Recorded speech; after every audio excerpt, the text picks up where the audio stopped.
దేవుని నామకం మేము కలుగును గాక. దేవుడు మిమ్మల్ని అందరూ దీవించును గాక. మరి మేము ప్రార్థన చేసుకుందాం. అందరము తలలు వచ్చినట్లయితే ప్రార్థన చేసుకుందాం. తలలతో పాటు ఒకసారి మన హృదయాన్ని ఉంచుకుందాం. హల్లెలూయా. మమ్మలను మిక్కిలిగా ప్రేమిస్తున్న మా ప్రేమైన యేసయ్య, అయ్యా మీ ఘనమైన నామమునకు వందనాలయ్యా, స్తోత్రాలు. గడిచిన వారం అంతట్లో మీరు మాకు తోడుగా ఉన్నారు. మరి యొక్క ఆరాధన సమయం మాకు ఇచ్చారు అయ్యా. మరి ఈ దినమంతా కూడా మీ స్తుతించే భాగ్యం మాకు ఇచ్చారు అయ్యా. మీ సన్నిధిలో ఒక దినము గడుపుట 1000 దినము కంటే శ్రేష్టమన్నారు. అటువంటి శ్రేష్టతను చాలామంది కోల్పోతున్నారు అయ్యా. ప్రభా, మరి అటువంటి గొప్ప సమయం మాకు ఇచ్చారు అయ్యా. మీకు లెక్కలేనన్ని వందనాలయ్యా, స్తోత్రాలయ్యా. మీకే వందనాలు చెల్లిస్తూ ఉన్నాం తండ్రి. మీరు అన్నారు, ఎక్కడ 2-3 నా నామం పేరిట కూడి ఉంటారో ఒక్క మనసుతోటి పెడతారు, వారి మధ్యలో నేను ఉంటాను మీరు సెలవిస్తున్నారు. మేము నమ్ముతున్నాం ప్రభా, మీరు మా మధ్యలో ఉన్నారు. మీరు ఉన్నందుకు స్తోత్రం అయ్యా. మేము కూడా ప్రభా మీరు ఉన్నారనే నమ్మకంతో మేము స్తుతించుటకు, ఆరాధించుటకు ఈ సమయం మాకు ఇచ్చినందుకు స్తోత్రాలు ప్రభా. ఇంతవరకు ప్రభా మేము ఆరాధించినాము నాయన. ప్రాముఖ్యంగా మీరు మాట్లాడేదానికి ఇష్టపడుతున్నారు, మాతో మాట్లాడేదానికి మీరు ఇష్టపడుతున్నారు. మీ మాట వినేదానికి మేము ఇష్టపడటకు మమ్మల్ని నిలబెట్టండి. మీ మాట వినుటకు మాకు వినగలిగే చెవులను దయచేయండి, గ్రహించగల హృదయాన్ని దయచేయండి ప్రభా. మరి జీవించే జీవితం దయచేయండి నాయన. అదే మీరు కోరుకుంటూ ఉన్నారు. తన మీకు స్తోత్రాలు. ఈ సమయంలో ప్రభా మీకు వాక్యం ప్రభావం మేము సమీపిస్తూ ఉండగా మమ్మల్ని మేము తగ్గించుకుంటూ మహిమ ఘనత ప్రభావాలు మీకే ఆరోపిస్తూ ఈ ప్రార్థన మన ప్రభువును రక్షకుడైన ప్రభు అయిన యేసుక్రీస్తు పరిశుద్ధమైన నామములో అడుగుచూ ఉన్నాం. ఆమేన్. పరిశుద్ధ గ్రంథములో నుండి మనము యెషయా గ్రంథము 29వ అధ్యాయము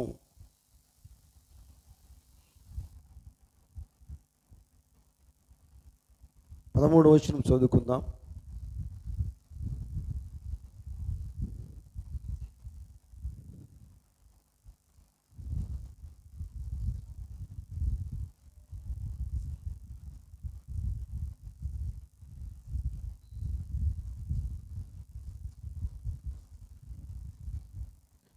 ప్రభు ఇలాగ సెలవిచ్చి ఉన్నాడు, ఈ ప్రజలు నోటి మాటతో నా యొద్దకు వచ్చుచున్నారు, పెదవులతో నన్ను గనపరుచున్నారు, కానీ తమ హృదయమును నాకు దూరము చేసుకొని ఉన్నారు. వారు నా యెడల చూపు భయభక్తులు మానవుల విధులను బట్టి వారు నెరవేర్చుకొనినవి. అదే రీతిగా ప్రకటన గ్రంథము 3వ అధ్యాయము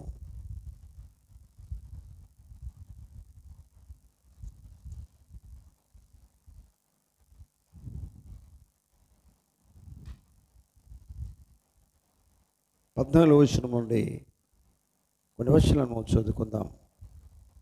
లవోదీకలో ఉన్న సంఘదూతకి ఇలాగు రాయము, ఆమెనను వాడును నమ్మకమైన సత్యసాక్షియు దేవుని సృష్టికి ఆయుధమైన వాడు చెప్పు సంగతులు ఏమనగా, నీ క్రియలను నేను ఎరుగుదును, నీవు చల్లగానైనను వెచ్చగానైనను లేవు, నువ్వు చల్లగానైనను వెచ్చగానైనను ఉండిన మేలు, నీవు వెచ్చగానైనను చల్లగానైనను ఉండక నులువెచ్చనగా ఉన్నావు, కనుక నేను నిన్ను నా నోట నుండి ఉమ్మివేయ ఉద్దేశించుతున్నాను.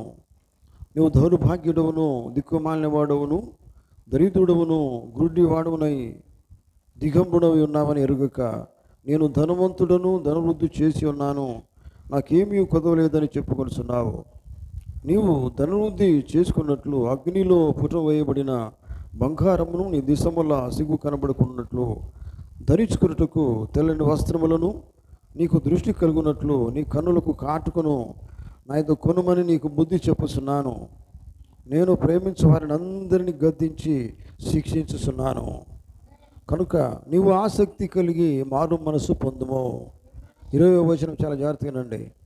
ఇదిగో నేను తలుపు వద్ద నిలుచుండి తట్టుచున్నాను, ఎవడైనను నా స్వరం విని తలుపు తీసి నెడల నేను అతని యొద్దకు వచ్చి అతనితో నేనును నాతో కూడా అతడును భోజనము చేయుదుము. దేవుడు తన మాటలు దీవించును గాక.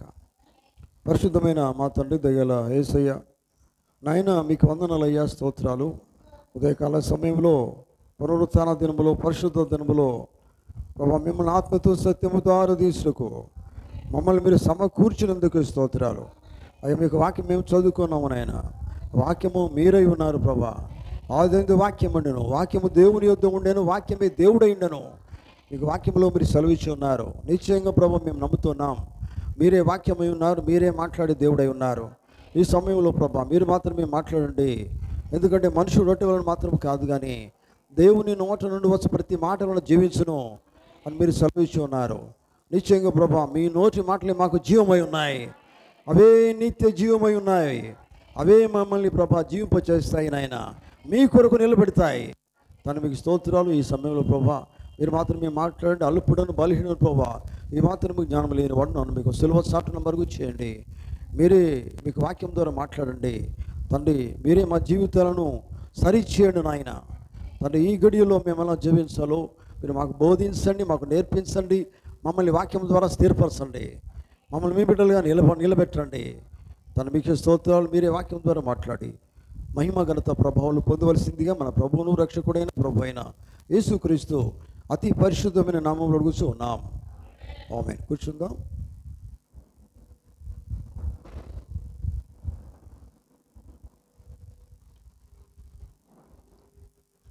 క్రీస్తునందు ప్రేమల దేవుని బిడ్డలారా, మీకు అందరికీ ప్రభు అయిన యేసుక్రీస్తు నామంలో రే ఉదయకాలపు శుభములు కలుగును గాక. దేవుడు మిమ్మల్ని అందరూ కూడా దీవించును గాక. ఆమేన్. పైన వారము ఇదే వాక్య భాగాలు మనం చదువుకున్నాం. ఎంతమంది గుర్తున్నది? హల్లెలూయా, హల్లెలూయా. ఎటున్నారా? దేవునికి స్తోత్రం కలుగును గాక. గడిచిన వారంలో ఇదే వాక్య భాగం మనం చదువుకున్నాం. ఈ వాక్య భాగంలో నుండి ప్రకటన గ్రంథము 3వ అధ్యాయము 20వ వచనం నుంచి ఒక శ్రేష్టమైన దేవుని వర్తమానం ధ్యానిస్తూ ఉన్నాం. నిజమేనా? హల్లెలూయా.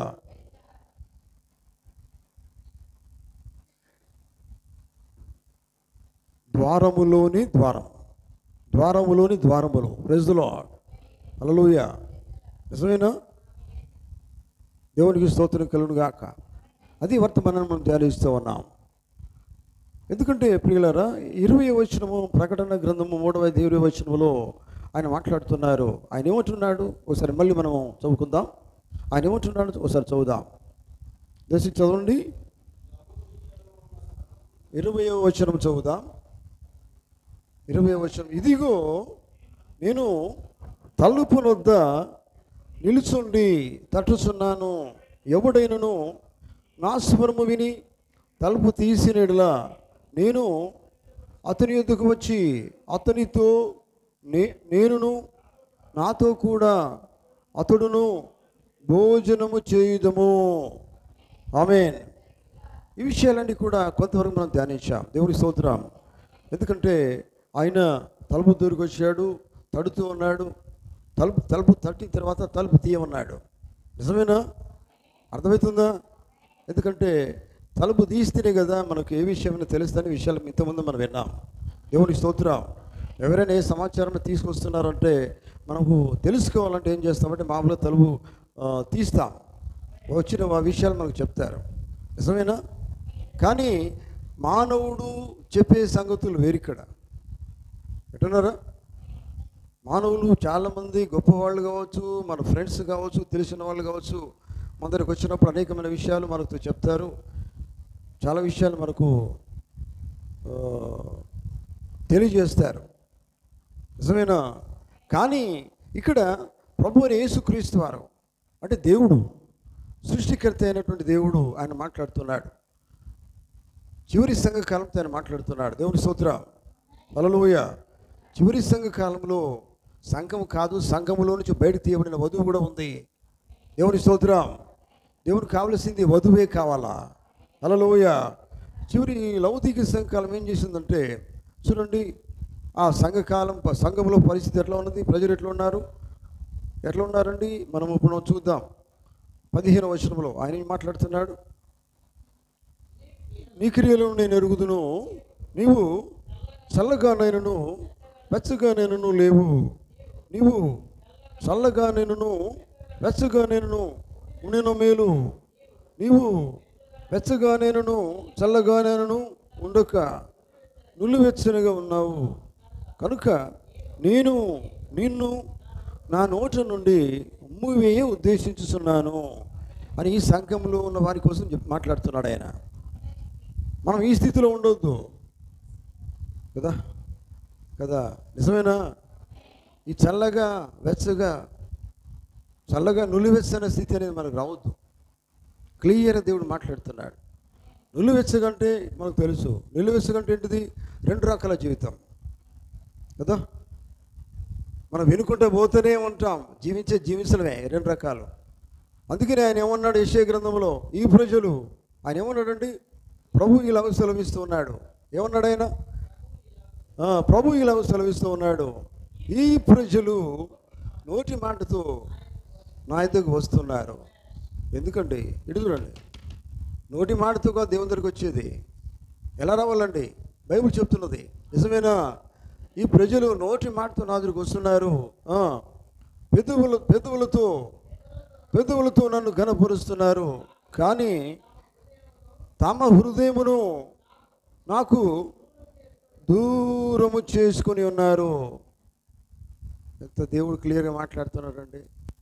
ఆయన హృదయం అనే తలుపు దగ్గరికి వచ్చాడు. ఆయన ప్రకటన 3:27 ఆయన ఏమంటున్నాడు? డోర్ దగ్గరికి వచ్చాడు. నిజమేనా? ఆయన వచ్చి ఏమంటున్నాడు 20వ వచనంలో? ఇదిగో నేను తలుపు వద్ద నిలుచుండి తట్టుచున్నాను. పని లేదనుకున్నారు ఏం దానికి? సృష్టికర్త ఏం పని లేనివాడు నా దగ్గరికి వచ్చాడు తలుపు తడుతున్నాను అనుకుంటున్నారేంది? సృష్టికర్త చూడండి, సృష్టికర్త అయిన దేవుడు నీ దగ్గరికి వచ్చాడంటే ఎంత గొప్ప విషయం అండి. హల్లెలూయ. గ్రహించిన వారికి అర్థమవుతుంది. హల్లెలూయ. ఆకాశమును భూమిని సృష్టిని సమస్తాన్ని నిర్మించిన దేవుడు ఆయన మానవుడిగా పరిశుద్ధాత్ముడిగా నీ హృదయం దగ్గరికి వచ్చేసి డోర్ కొడుతూ ఉన్నాడు ఆయన. నిజమేనా? హల్లెలూయ. ఆయన ఎవరు అనుకున్నారు? ఫ్రెండ్ కాదు, లోక దోస్తు కాదు. ఆయన నిన్ను నన్ను మనందరినీ సృష్టించిన దేవుడు ఆయన వచ్చి నీ తలుపు తడుతున్నాడు. చూడండి, గ్రహించండి. హల్లెలూయ. డోర్ తడుతున్నాడు అంట. చూడండి, బైబిల్ చెప్తున్నది, ఇదిగో నేను తలుపు వద్ద నిలుచుండి తట్టుచున్నాను. ఎవడైనాను నా స్వరం విన్నాడు, నా స్వరం వినమన్నాడు. ఇటు చూడండి, ఇక్కడనే మనం పడిపోతున్నామండి. ఆయన స్వరం వినమన్నాడు. ఆయన స్వరం కావాలి మనకి. అర్థమవుతుందా? లోకంలో మనుషుల స్వరాలు కాదు, నా స్వరం అన్నాడు ఆయన. బైబిల్ చెప్తున్నది, నా గొర్రెలు నా స్వరం వినును. నిజమేనా? ఆయన గొర్రెలు ఏ స్వరం వింటాయి? ఆయన స్వరమే వింటాయి. నిజమేనా? గట్టి హల్లెలూయ. నువ్వు ఆయన గొర్రెవైతే నిజంగా ఆయన స్వరమే వింటావు, ఆయన మాటలు వింటావు. హల్లెలూయ. యోహాను సువార్తలో ఈ మాటలు మాట్లాడతారు కదా, ఆ గొర్రెలకు ద్వారము నేనే. నిజమేనా? అవునండి, ద్వారము నేనే అని చెప్తున్నాడు ఆయన. ఎందుకంటే అవి నా గొర్రెలు నా మాటనే వింటాయి. మరి మీరే ఎవరి గొర్రెలు? దేవుని గొర్రెలేనా? నిజమేనా? హల్లెలూయ. ఆయన ప్రధాన కాపరి అయినాడు. నిజమేనా? మరి ప్రధాన కాపరి అయిన దేవుడు ఆయన రోజు ఆయనతో మాట్లాడుతున్నావా? ఆయన నీతో మాట్లాడతాడు. ఆయన దేవుని స్తోత్రం. ప్రతిదినం దేవుని యొక్క పరిశుద్ధ గ్రంథాన్ని చదువుతున్నావా? చదివినప్పుడు దేవునితో మాట్లాడుతూ ఉంటాడు ఆయన. చూడండి, హృదయం తెరిచి రోజు దేవునితో మాట్లాడు, హృదయపూర్వకంగా మాట్లాడు, ప్రార్థన చేయి. హల్లెలూయ. దేవుడు వాక్యము ద్వారా నీతో మాట్లాడతాడు ఆయన. హల్లెలూయ. చూడండి, నేను తలుపు వద్ద నిలుచుండి తట్టుచున్నాను. ఎవడైనా కానీ నా స్వరం విని తలుపు తీస్తే జరిగే కార్యం ఇది. తలుపు తీసిన నేను అతని ఎదుగు వచ్చి అతనితో నేనును నాతో కూడా అతడును భోజనము చేయుదము. హల్లెలూయ. దేవునికి స్తోత్రం కలుగును గాక. హల్లెలూయ. చూడండి దేవుని బిడ్డలారా, మనం ఎవరెవరితో భోజనాలు చేయవచ్చు, ఫ్రెండ్స్ తోటి కావచ్చు, బంధువులతో భోజనాలు చేయవచ్చు. అది డిఫరెంట్ అండి. దేవునితో కలిసి భోజనం చేయడం అది శ్రేష్టమైంది. దాన్ని మనం వర్ణించలేము. హల్లెలూయ. మరి ఆయన ఎక్కడికి వస్తాడు? ఎక్కడికి వస్తానంటున్నాడు ఆయన? ఎక్కడికి? ఏ ఇంటికి? ఏ ఇంటికి? ఏ ఇల్లు తలుపు కొడుతున్నాడు ఆయన? ఏ ఇల్లు తలుపు కొడుతున్నాడు? హృదయం అనే ఆ ఇంటి దగ్గరికి, తలుపు దగ్గరికి, ద్వారము దగ్గరికి ఆయన వచ్చాడు. ఆమేన్, హల్లెలూయా. మనం తలుపు తీయకపోతేనే జీవితం మారతలేదు. ఆ డోర్ ఓపెన్ చేస్తే దేవుని దగ్గరికి వస్తాడు, నీతో మాట్లాడతాడు. మాట్లాడినప్పుడు నీ జీవితంలో మార్పు వస్తుంది. నీ జీవితంలో ఎంతో మార్పు వస్తుంది. ఎందుకంటే దేవుని మాట చాలా గొప్పది. దేవుని మాట కనుక నువ్వు విన్నట్లయితే విశ్వాసం కలుగుతుంది. విశ్వాసంతో నువ్వు మార్చబడతావు. ఎందుకంటే దేవుని మాట శక్తి గలది. నువ్వు డోర్ ఓపెన్ చేస్తలేవు, జీవితం ఎక్కడ మారుతుందో చెప్పండి? జీవితం మారదు. ఆయన వస్తున్నట్టున్నాడు. ఏ సంగతులు చెప్తాడు ఆయన? లోకం సంగతులు కాదు.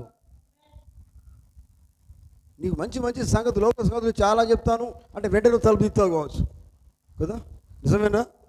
చాలా మంచి మంచి విషయాలు చెప్తాను. ఎంత ఎంత హాయిగా లోకంలో జీవించాలో, ఎంత అందంగా ఉండాలో చాలా మంచి చెప్తాడు. మా ఫ్రెండ్ సిస్టర్ కావచ్చు, బ్రదర్ కావచ్చు, గంటల తరబడి మాట్లాడుకుంటాం అని అనుకోవచ్చు. అవన్నీ పనికిరావు. ఆ సంగతులు కాదు దేవుడు మాట్లాడేది. ఆయన తలుపు తట్టేది ఏ సంగతుల కోసం మాట్లాడుతున్నాడు? ఆయన పరలోకపు సంగతులు. ఆమేన్. చూడండి, ఆ సంగతులతో దేవునితో మాట్లాడతాడు. భుజిస్తామన్నాడు ఆయన. దేవుని వాక్యం ఏమై ఉన్నది? దేవుని వాక్యం భోజనం కాదా? ఆమేన్. ఆత్మీయాహారం కాదా? అర్థమవుతుందా? అవునండి. భౌతికమైన భోజనం తీసుకోవచ్చు, ఈ భోజనం కాదు. దేవుడిచ్చే వాక్యం అనేది మనకు కావాలా? దేవుని మాట మనకు కావాలి. అదే జీవాహారమై ఉన్నది. అది రోజు తినాలి. చూడండి, ఎన్నిసార్లు మనం భోజనం చేస్తాం? రోజుకు 2-3 సార్లు చేస్తాం. నిజమేనా? మరి దేవునితో, దేవుని వాక్యంతో కలిసి మనం ఎన్నిసార్లు భోజనం చేస్తున్నాం? లేదు. టైం దొరికితేనే బైబిల్ తీసుడు, బైబిల్ చదువుడు. చూడండి, బైబిల్ అంటే ఏమనుకున్నారు మీరు? పరిశుద్ధ గ్రంథం అది. అందులో ఎవరు ఉన్నారు? దేవుని వాక్యం ఉంది. దేవుని వాక్యం ఉందంటే ఏమైనది? దేవుడై ఉన్నాడు. మరి మీరు పక్కన పెడుతున్నారంటే దేవుని పక్కన పెట్టినట్టే కదా. చూడండి, దేవుని బిడ్డలు దేవుని పక్కన పెట్టరు. వారికి అది ఆహారమై ఉన్నది. చూడండి, వారు పక్కన పెట్టరండి. హల్లెలూయా, దేవునికి స్తోత్రం కలుగును గాక. కనుక చూడండి, ఆయన అన్నాడు, నేను మీలోనికి నేను వస్తాను, మనం కలిసి భోజనం చేస్తామని చెప్తున్నాడు ఆయన. నా స్వరం విని మీ తలుపు తీసి నేను మీ దగ్గరికి వస్తాను, మీతో కలిసి నేను ఉంటాను, భోజనం చేస్తాను. ఇక్కడ దాకా మనం విన్నాం ప్రియులారా. ఇంకా హృదయం అనే ద్వారం లోపలికి వెళ్ళినప్పుడు ఇంకా వేరే కొన్ని ద్వారాలు ఉన్నాయనే సంగతి కూడా మనం విన్నాం. నిజమేనా? హల్లెలూయా. చూడండి, గమనించండి ప్రియులారా. హృదయంలోనికి వెళ్ళినప్పుడు మొట్టమొదట ఒక ద్వారం కనబడ్డది. ఆ ద్వారం ఏమైంది అంటే, ఏ ద్వారం ఉన్నదట? కుడివైపు పోతే ఓ ద్వారం ఉన్నదని చెప్పాడు ఆయన. ఏంటిది? ఏంటిదంటే ఆ ద్వారం ఏంటిదంటే పర్సనల్ లైఫ్, వ్యక్తిగత జీవితం అనే ద్వారం. ఆమేన్. అర్థమవుతుందా? పోయినసారి ఈ మాటలు మనం విన్నాం. వ్యక్తిగత జీవితంలో అది జనరల్గా ఏంటంటే వ్యక్తిగత సంగతులు ఎవరు చెప్పరు, దాచిపెట్టుకుంటారు. కానీ దేవుని దగ్గర దాచిపెట్టుకోవడం అనేది ఉండవద్దు. అర్థమవుతుందా? దేవుని దగ్గర ఏ సంగతి దాచిపెట్టేది లేదు. నువ్వు ఎక్కడ దాచిపెట్టినా దేవుడు చూస్తాడు. ఆయన సమస్త పెరిగిన దేవుడు ఆయన. హల్లెలూయా. చూడండి, అందుకనే ఎప్పుడైతే నువ్వు నీ పర్సనల్ విషయాలు దాచిపెట్టుకొని కనుక దేవుని కనుక రానియకపోతే ఆయన తెలుసు, ఆయన నువ్వు రానియట్లేదు. నువ్వు ఎందుకు రానియట్లేదు? దేవుని యందు నమ్మకం కనుక కలిగినట్లయితే దేవునికి తెలుసు నా సంగతులు, ఎంత దాచిపెట్టుకున్నా నా దేవునికి తెలుసు కనుక నువ్వు నమ్మితే వెంటనే ఓపెన్ చేస్తావు అది. ఆమేన్. ఎందుకంటే ఎంత రహస్యమైన సంగతులైనా కానీ దేవునికి తెలియకుండా ఉండవు. నిజమేనా? మీ లోపల రహస్యమైన సంగతులు ఎక్కడో మూలకు ఉండవచ్చు, నాకు తెలియకపోవచ్చు. నా లోపల ఎన్నో రహస్యమైన సంగతులు ఉండవచ్చు, మీకు తెలియకపోవచ్చు. కానీ దేవుడికి తెలుస్తుంది. ఆమేన్. ఎంత లోపల దాచుకున్నా కానీ మనము అవి ఎవరికి దేవుని దాచిపెట్టకుండా ఉండొద్దు. అంత ఓపెన్గా ఉండాలా.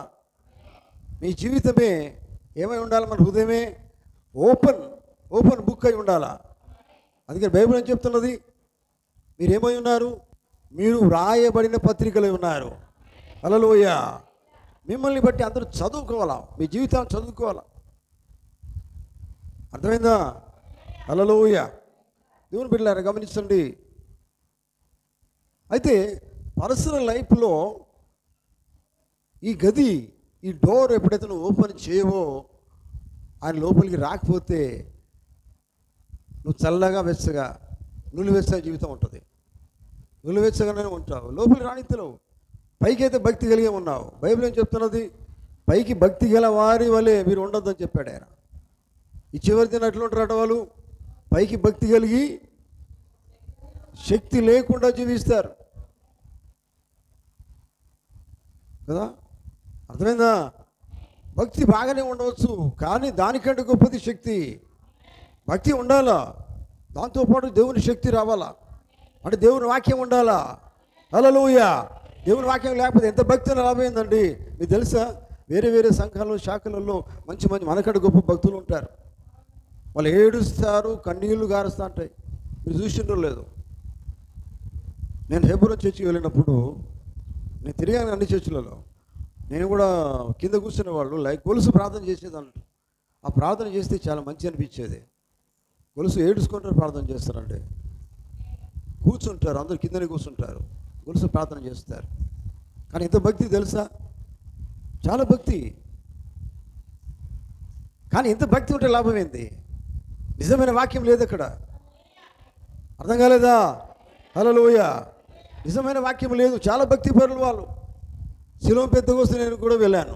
సిలోన్ పెంతెకోస్తు వెళ్తే వాళ్ళు ఎంత మంచిగా అంటే అంత స్పిరిట్ వాళ్ళ మీదకి వచ్చేస్తుంది. వాళ్ళు ఎట్లా ఎగురుతారు అనుకున్నారు?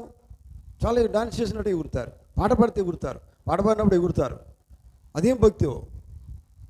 కానీ అది కాదు కావాల్సింది. దేవునికి కావాల్సింది ఏంటంటే వాక్యం కావాలా. నిజమైన వాక్యం కలిగి వాక్యం శక్తి పొందుకునే వాళ్ళు కావాలా. పరిశుద్ధాత్మ శక్తి అప్పుడు రావాలా. వాక్యం లేకుండా శక్తి పొందుకోవడం కాదు. అర్థమవుతుందా? హల్లెలూయా. కనుక గమనించండి ప్రియులారా, లోకంలో ఉన్న వారికి కాదు మనం ఉండేది. ఎవరినో చూసి భక్తి నేర్చుకోవడం కాదు, ఎవరినో చూసి పరిశుద్ధాత్మ పొందుకోవడం కాదు. పరిశుద్ధాత్మ నీలోనికి వస్తేనే ఆ భక్తి అనేది, ఆ శక్తి అనేది నువ్వు పొందుకోగలుగుతావు. ఆమేన్. హల్లెలూయా. చూడండి, అయితే పర్సనల్ లైఫ్లో నువ్వు నువ్వెచ్చనగా జీవిస్తే ఆ జీవితాన్ని దేవుడు ఒప్పుకోడు. అందుకే ఆయన ఏమన్నాడు? చల్లగానైనా వెచ్చగానైనా ఉండు అన్నాడు ఆయన. నువ్వు వెచ్చగా కనుక ఉంటే నా నోటిలో నిన్ను బయటికి ఉమ్మేస్తున్నాను అంటే అది పనికిరాదుగా. నువ్వు పనికిరాని అయిపోతావు. వాక్యం తెలిసి కూడా చేయకపోతే, సత్యం తెలిసి చేయకపోతే ఈ లాభం ఏందండి? నీ గురించి చెప్పుకొని ఎందుకు? తెలియనోడు కంటే చెప్పవచ్చు, తెలిసినోడికి ఏం చెప్తావు? చెప్పి వేస్టే కదా. అర్థమైందా? అవునండి. అందుకనే పర్సనల్ అనేది లేకుండా ఆ పర్సనల్ గదిలోకి యేసు ప్రభువును ఆహ్వానించాలి. ఆమేన్. హల్లెలూయా. చూడండి, సిస్టర్లు స్త్రీలారా జాగ్రత్తనండి, పర్సనల్ లైఫ్ జాగ్రత్త పెట్టుకోండి. ఎందుకంటే పురుషులు కూడా స్త్రీలు కూడా దీని గురించి ప్రవక్తుంటాడు. పర్సనల్ లైఫ్లో ఎంత పర్సనల్ అనేది దాచిపెట్టుకోకుండా కదా, నేను ఇలా ఉంటాను నా ఇష్టం అనేది తీసుకురావద్దు. నా ఇష్టం అంటేనే పర్సనల్ అవుతుంది. అది నిజమేనా? అర్థమవుతుందా? నువ్వు ప్రార్థనకి రావట్లేదు, పర్సనల్ నా ఇష్టం అంటావు. ఆయన నీ ఇష్టం అంటే అది పర్సనల్ అయిపోతుంది. నాది అనేది అది నీకు సొంతం అయిపోతుంది. కానీ నువ్వు నీ సొంతమానికి కాదు. నువ్వు ఏమైపోయినావు? నీ దేవుడు తన రక్తం కార్చి ఏం చేసినాడు? తన సొంత వారిగా చేసుకున్నాడు ఆయన. నా సొంతం అనేది ఎక్కడిది మనకి కదా. నేను మిమ్మల్ని ఏమన్నాడు యేసుప్రభువు వారు? నేను మిమ్మల్ని విలువ పెట్టి కొనుక్కున్నాను అన్నాడు ఆయన. విలువ పెట్టి కొనుక్కున్నప్పుడు మనం ఏమవుతాం? విలువ ఆయన పెట్టాడు, మనం ఆయన వాళ్ళము. ఆయన వాళ్ళ మనమైతే మరి మనకి సొంత ఆలోచనలు ఎక్కడిగా కదా. సొంత ఆలోచనలు లేవండి.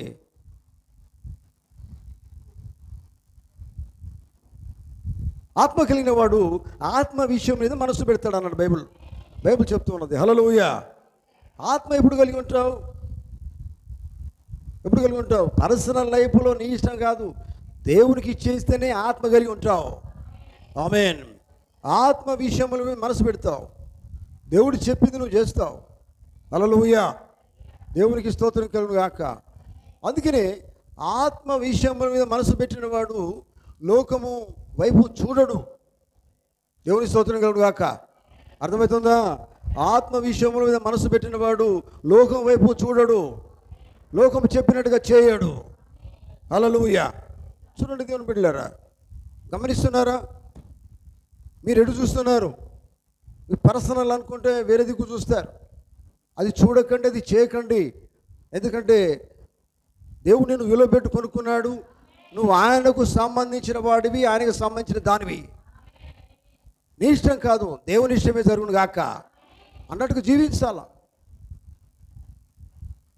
అర్థమైందా? అవునండి, ఆయన సొంతము. విలువ పెట్టి కొనుక్కున్నాడంటే మనం కాదు, మనం ఏమై ఉన్నాం? ఆయన వారమై ఉన్నాం. అర్థమైందా? లేదంటే నా ఇష్టం అంటే నీకు ఆయనకు సంబంధం లేదు. ఇంకా నా ఇష్టం అనే కాడికి నువ్వు పోయినావంటే దేవునికి నీకు సంబంధం లేదు. Praise the lord. Hallelujah, hallelujah. చూడండి, అందుకే నేను అనుకుంటావట, నా ఇష్టపడి నేను జీవించడానికి నేను ప్రయత్నం చేస్తానండి. ప్రయత్నం చేయొద్దు, ఏం చేయొద్దు. ప్రయత్నం విడిచిపెట్టేసి దేవుని చిత్త ప్రకారం జీవించడానికి సిద్ధంగా ఉండు. ఎందుకు నువ్వు దేవుని చిత్త ప్రకారం జీవించి సిద్ధంగా ఉండాలంటే నీ పర్సనల్ లైఫ్ అనేది ఆయనకి ఇచ్చేసినావు. ఆ ద్వారంలోనికి ఆయన లోపలికి రానిచ్చావు. హల్లెలూయా, దేవునికి స్తోత్రం. హల్లెలూయా. కనుక మన దేవుడు నిజంగా నీలోనికి రావాలి, నాకు కావాలి కనుక అనుకున్నట్లయితే, నేను ఆయన కోసం జీవిస్తాను కనుక నువ్వు నిర్ణయం చేసుకుంటే నీ పర్సనల్ లైఫ్ను ఓపెన్ చేస్తావు. ఆ గది లోపలికి ఆయన ఆహ్వానిస్తావు. హల్లెలూయా. నా ఇష్టం అనేది నువ్వు తీసేసుకుంటే, దేవా నీ చిత్తమే, నీ కోసమే నేను జీవిస్తాను, నా బ్రతుకంతా మీకోసమే. అర్థమైందా? అర్థమవుతుందా? హల్లెలూయా. ప్రభువా నా బ్రతుకు అంతా నీ కోసమే అని ఎప్పుడైతే నిర్ణయం చేసుకుంటావు, ఆ పర్సనల్ గది ఓపెన్ చేస్తావు. దేవునికి స్తోత్రం కలుగును గాక. అర్థమైందా? ప్రభా ఇంక నేను లోకంలో జీవించాలని అనుకున్నట్లయితే ఆయన రాడు, నువ్వు మారవు. ఎక్కడ వేసిన గొంగలు ఎక్కడే ఉన్నట్టుగా నీ జీవితం ఉంటుంది. అర్థమవుతుందా? హల్లెలూయా. ఇంకొక గది, దాని తర్వాత ఇంకొక గది ఉంది, గర్వము, ప్రైడ్. ప్రౌడ్ అని గర్వం ఉంది, అది ఒక గది. గర్వం ఎందుకు వస్తున్నదండి? దేవుని బిడ్డవైతే నీ గర్వం ఎందుకు వస్తుంది? హల్లెలూయా. చూడండి, గర్వం అనేది చిన్న ద్వారము, ఆ చిన్న తలుపు ఉంది లోపల. ఇవన్నీ ఇక్కడ ఉన్నాయట. ఎక్కడున్నాయి ఇవన్నీ? హల్లెలూయా. హృదయము లోపలి గదులను ఉన్నాయి. దేవుని స్తోత్రం. తర్వాత చూడండి, పర్సనల్ లైఫ్ అనే గది తర్వాత ఇంకా చిన్న గది ఏంటిదట? గర్వం అనే గది ఉన్నది. ప్రౌడ్, గర్వం ఎటువంటిదంటే చాలా చెడ్డదని ప్రభుత్వం అంటాడు. హల్లెలూయా. చూడండి,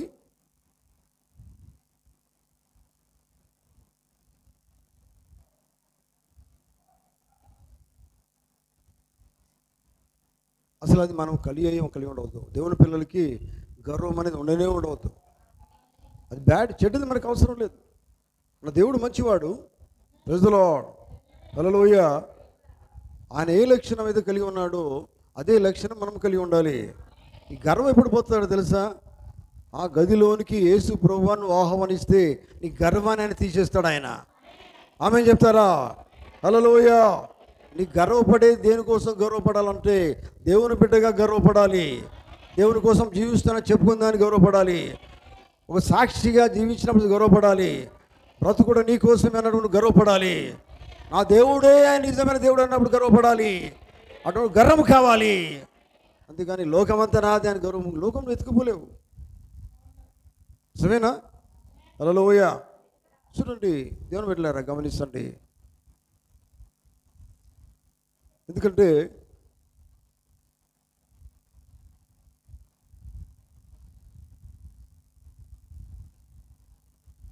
నీవు ఆల్రెడీ తిరిగి జన్మించిన వాడు. తిరిగి జన్మించిన వాడికి ఈ గర్వం ఉండదు. అర్థమైందా? ఎంతమందిగా తిరిగి జన్మించిన వాళ్ళు ఉన్నారు? హల్లెలూయా. మీ గర్వం ఉండదు అని చెప్తున్నాడు ఆయన. ప్రభుత్వం అన్నాడు ఈ మాట. చూడండి, గర్వం ఉండదు, అబద్ధం ఉండదు, మోసం ఉండదు, తర్వాత దొంగతనం ఉండదు, తర్వాత చూడండి ఇవన్నీ ఉండొద్దు. ఇవన్నీ పోవాలంటే యేసు ప్రభువును లోపలికి రానియాలా? ఆమె చెప్తారా? హల్లెలూయా. చూడండి దేవుని బిడ్డలారు, గమనించండి.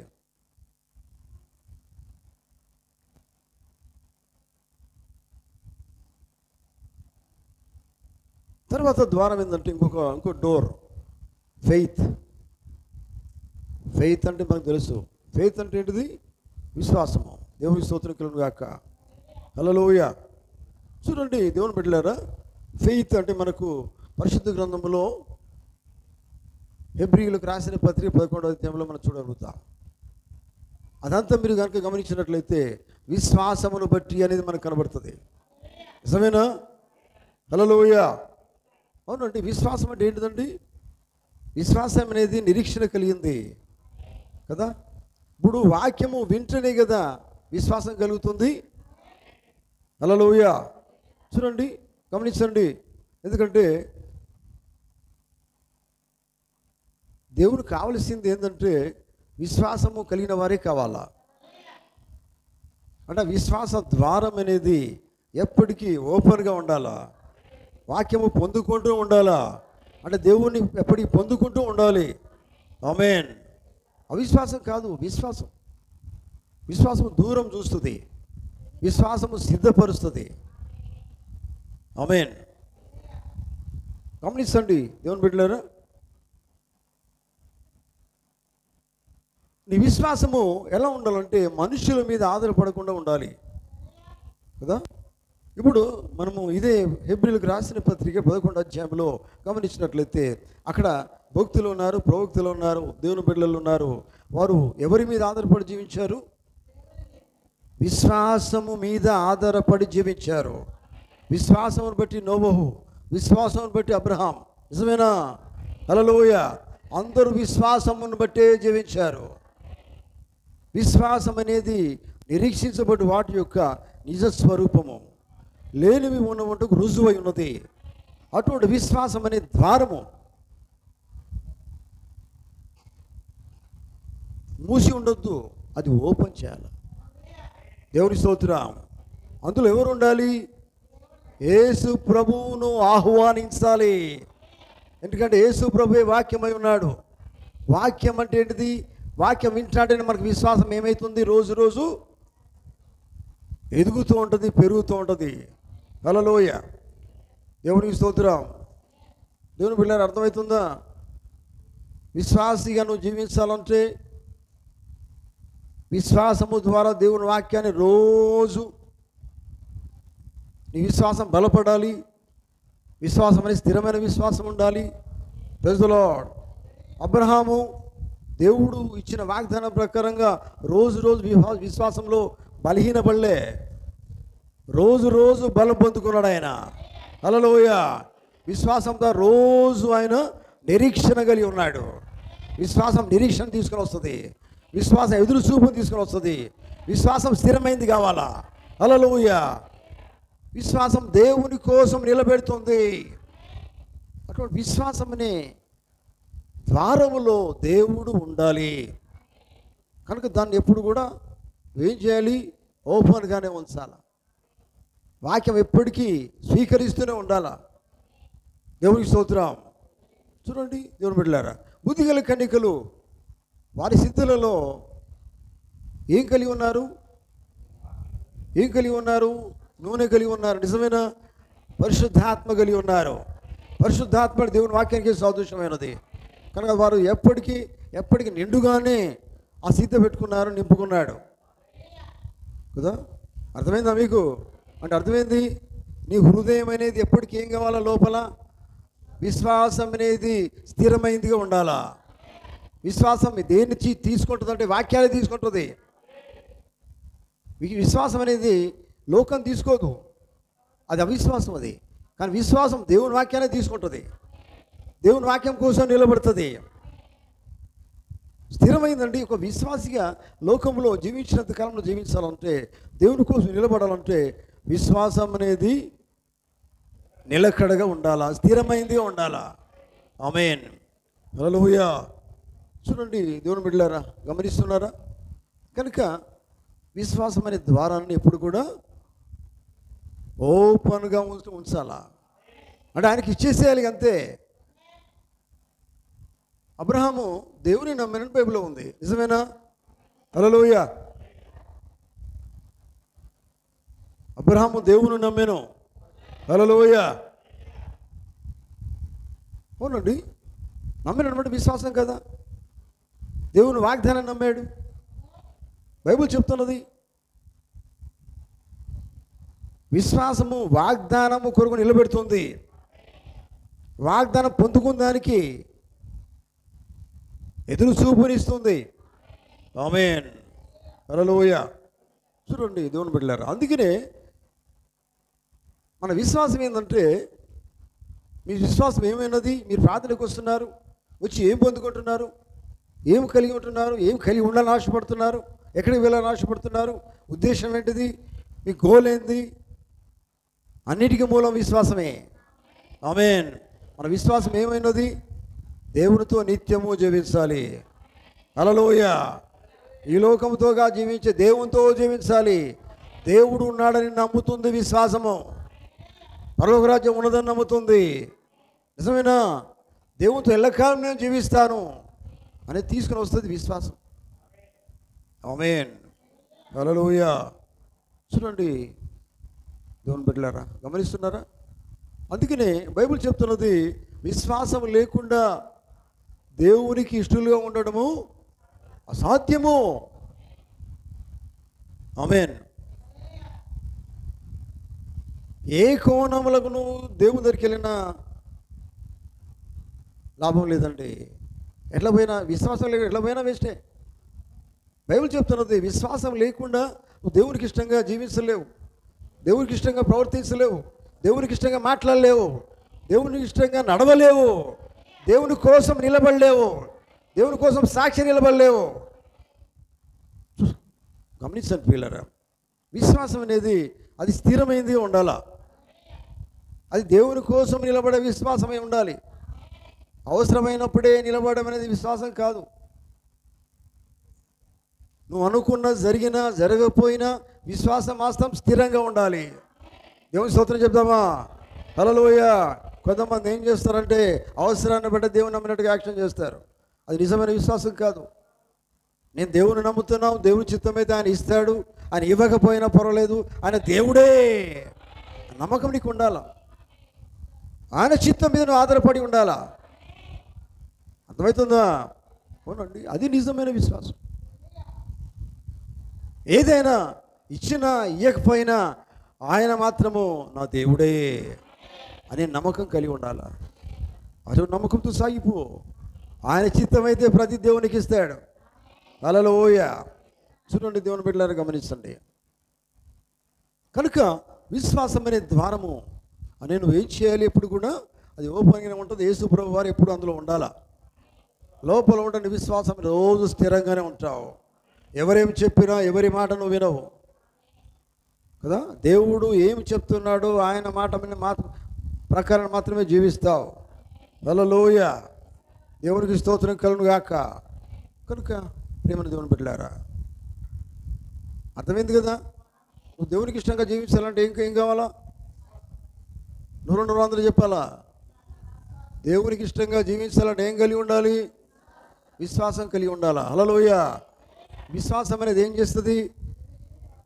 విశ్వాసం అనేది ఏం చేస్తుంది అంటే, దేవుని వాక్యం మీద నీకు కనుక విశ్వాసం ఉంటే లోకం ప్రకారం జీవించగానే వాక్యం చెప్తే వెంటనే నువ్వు దానికి లోబడితే లోకం ప్రకారంగా జీవించవు. అవునండి, లోకం విడిచిపెట్టేస్తావు, అవసరం లేదు. లోకం లేక నువ్వు ప్రవర్తించకంటే ప్రవర్తించవద్దు. విశ్వాసం ఉంటే నువ్వు ప్రవర్తించవు. లోకం నేను నిందిస్తారు, అయినప్పటికీ నీ విశ్వాసం ఎక్కడుంది? దేవుని యందు ఉన్నది. నిందించినప్పుడు కూడా నువ్వు ఏం చేస్తావంటే వాక్యం వైపే చూస్తావు. ఎందుకు వాక్యం వైపు చూస్తావు అంటే వాక్యం మీద నీకు నమ్మకం ఉంది, విశ్వాసం ఉంది. హల్లెలూయా. దేవునికి స్తోత్రం కలుగును గాక. వాక్యం కోసం నిలబడుతున్నామంటే అర్థం ఏంటంటే దేవుని యందు విశ్వాసం ఉంది నీకు. ఆ విశ్వాసమే బలమైనదిగా ఉంటుంది. అప్పుడే నువ్వు సాక్షిగా ఉంటావు. బైబిల్లో ఉన్న పరిశుద్ధులందరూ కూడా బలమైన విశ్వాసం కలిగి ఉన్నారు. విశ్వాసమును బట్టి వారు జీవించారు. మన పూర్వీకులు, మన భక్తులు, మన ప్రవక్తలు అందరూ కూడా విశ్వాసాన్ని బట్టే జీవించారు. అదే విశ్వాసము అనే ద్వారము మనం తెరిచి అందులో ఆ దేవుణ్ణే మనం కలిగి ఉన్నప్పుడు అదే విశ్వాసం మనం సాగిపోవాలా. ఆమె అటువంటి బలమైన విశ్వాసం కలిగి ఉండాలా. పరిస్థితులు ఎట్లా ఉన్నా పర్వాలేదు, ప్రార్థన జీవితం కలిగి ఉంటే చాలు. నిజమేనా? ఎందుకంటే ప్రార్థన ఏం చేస్తుంది? పరిస్థితులను మారుస్తుంది, నిన్ను విశ్వాసంగా నిలబెడుతుంది. హల్లెలూయా, దేవునికి స్తోత్రం కలుగును గాక. కనుక దేవుని పిల్లలు గమనించండి, పర్సనల్ లైఫ్ అనే ఒక గది ఉన్నది. అది మనం తెలుసుకున్న తర్వాత ప్రైడ్, అదో గది మనం చూసాం. తర్వాత ఫెయిత్, డోర్ ఆఫ్ ఫెయిత్ అంటే విశ్వాసం యొక్క గది అనేది మనం చూసాం. తర్వాత సెల్ఫిష్నెస్. సెల్ఫిష్నెస్ అంటే ఏంటిది? స్వార్థం. స్వార్థం అనే ద్వారం కదా. యేసుప్రభువు వారు ఈ లోకంలో ఏది కావాలని కోరుకున్నాడు? లోకమంతా నాకే ఉండాలి, ఇదంతా నాది, ఇది నా లోకమంతా నాదని ఎప్పుడు ఆయన చెప్పలే. చెప్పాడండి? హల్లెలూయా. వింటున్నారా? స్వార్థము, సెల్ఫిష్నెస్. కొన్నిసార్లు మనం ఏం చేస్తామంటే, భక్తులు అంటే దేవుని వాక్యం నమ్ముకున్న వాళ్ళు కూడా ఈ స్వార్థం చూపెడతారు. ఇది మాది కదా, నాది, నాది మాది, ఈ భూములు జాగులు ఏమైనా మనవి కాదు. ఎంతకాలం ఉంటే ఏమంటుంటాయి? ఎత్తుకుపోతావా? ఎత్తుకుపోతారా? ఎత్తుకుపోయేటప్పుడు చెప్పండి, మీ వెనకాల మేము కూడా వచ్చేస్తాం ఎత్తుకుపోయేదానికి. ఉన్నారు ఎవరండి ఇక్కడ? ఎవరు ఎత్తుకుపోలేరండి. మనతో వచ్చేది ఏంటిది? క్రియలు మాత్రమే. ఆమేన్. ఎవరు ఏమి పట్టుకుపోలేరు. అందుకే నేను ప్రవక్తకు వర్తమానం, నేను ఒక వర్తమానం చదువుతున్నాను, క్రియల చేత వ్యక్తపరచబడిన విశ్వాసం అనేది. అందులో ప్రవక్త మాట ఉంటాడు, ఈ లోకంలో నేనేం తీసుకురాలేదు, నేనేం తీసుకుపోలేను అని కూడా చెప్తాడు ఆయన. హల్లెలూయా, దేవునికి స్తోత్రం కలుగును గాక. అందుకే దేవుని బిడ్డలారు గమనించండి, ఇక్కడ ఏంటంటే ఈ సెల్ఫిష్నెస్ అనేది, ఈ స్వార్థపరత్వం అనేది, యేసుప్రభువు వారిని మీరు ఉదాహరణ, మనము ఎగ్జాంపుల్ ఆయన పెట్టుకోవాలి. మన దేవుడు లోకంలో ఏ కలిగి ఉన్నాడు? బైబిల్ ఏం చెప్తున్నదంటే, మనుష్య కుమారుడు తల వాల్చుకుంటూ కనుడు స్థలము లేదు అని బైబిల్ చెప్తున్నది. మరి ఆయన సంపాదించుకోలేడా? ప్రపంచమంతా అయిందే కదా. ఆమె చెప్తారా? రెండు చేతులు హల్లెలూయా. మనకు ఇల్లు కట్టుకుంటాం కావచ్చు, ప్రపంచమంతా ఆయనదే. అవునండి. మరి అటువంటి వాడు మొత్తం స్వాధీనం చేసుకోలే కదా. ఏ విషయంలోనే కానీ మన ప్రేమను పంచాలా. యేసుప్రభువు వారు ఏమన్నారు? నువ్వు ఎట్లా నువ్వు ప్రేమించుకుంటున్నావు అదే ప్రేమ ఇతరులకు పంచు. ఆమేన్, హల్లెలూయా. అంత నాకే ఉండాలని ఎప్పుడు అనుకోకు కదా. నీకున్నది ఇతరులకు ఇచ్చేసి కదా. నాది అనేది ఎప్పటికీ రానియకు. బైబిల్ ఉపమానం మీకు తెలుసు కదా, నాదే నేను హాయిగా బతకాలి, నాదే ఎల్లకాలం హాయిగా జీవించాలి అని ఒక వ్యక్తి అనుకున్నాడు, బాగా కూడబెట్టుకున్నాడు. ఏమైంది మరి? పట్టకపోయిందా? తనతో ఏమైనా పట్టకపోయిందా అండి? ఇటు చూడండి. హల్లెలూయా, దేవునికి స్తోత్రం. తనతో ఏది ఆయన పట్టుకపోలేదు. కనుక ఈ సెల్ఫిష్నెస్ అనే గది, అది మూత పెట్టుకోకు, దాన్ని ఓపెన్ చేయి. హల్లెలూయా, దేవునికి స్తోత్రం కలుగును గాక. అది ఎప్పుడైతే ఓపెన్ చేస్తావో యేసుప్రభువు వచ్చేసి నీ సెల్ఫిష్నెస్ తీసేస్తాడు ఆయన. దేవునికి స్తోత్రం. అవునండి, నాది అనేది తీసేస్తాడు. బైబిల్ ఎందుకు చెప్తున్నదండి? ఈ లోకంలో మనం ఏమి తీసుకురాలేదు, మనం ఏమి తీసుకుపోలేమని బైబిల్ చెప్తున్నది ఈ మాట. అంటే అర్థం ఏంటి? అంటే దేని మీద నీకు మనసు ఉండొద్దు, కేవలం దేవుని మీద మాత్రమే నీ మనసు ఉండాలి అని అర్థం. అది హల్లెలూయా. అవునండి, అయ్యా మరి మాకు ఇల్లు వద్దంటే ఇల్లు కూడా కావాలా, ఇల్లు ఎత్తుకుపోలేము, బ్రతికేదానికో ఇల్లు అవసరం. దేవుని స్తోత్రం. ఏం పని చేసుకోలేదు, పని చేసుకునే దానికి పని అవసరం, కానీ పని మనం వెంటబెట్టుకోలేము, మన ఇల్లు పెట్టుకోలేము, ఏది మనది కాదు. ఈ లోకంలో ఎట్లా వచ్చినాం? యాత్రికులమై ఉన్నాం, పరదేశులమై ఉన్నాం అని బైబిల్ చెప్తున్నది. హల్లెలూయా, దేవునికి స్తోత్రం. కదా చూడండి, ఈ స్వార్థం అనేది ఈ ద్వారం అలా పెట్టుకోవద్దు కదా, నిజమేనా? చూడండి దేవుని బిడ్డలారా, గమనించండి. మధ్యాహ్న సమయంలో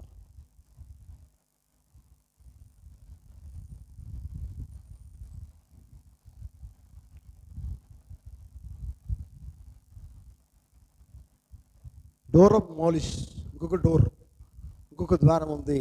అదేంటిదంటే మాలిష్. మాలిష్ అంటే ఏంటిది గుర్తుందా? దుర్మార్గత అంటే దుర్మార్గం అంటే నిజమైన మార్గం కాదు అది కదా. మార్గములు అనేటివి యేసుప్రభువు చెప్పింది ఒకటే. ఏమన్నాడు ఆయన? నేనే మార్గమై ఉన్నాను, నేనే సత్యమై ఉన్నాను, నేనే జీవమై ఉన్నాను, నేనే వాక్యమై ఉన్నాను. మరో మాటలో చూడండి, ఈ కాలపు వర్తమానమే ఈ కాలపు మార్గమై ఉన్నది. అర్థం చేసుకున్నట్లయితే హల్లెలూయా, దేవునికి స్తోత్రం.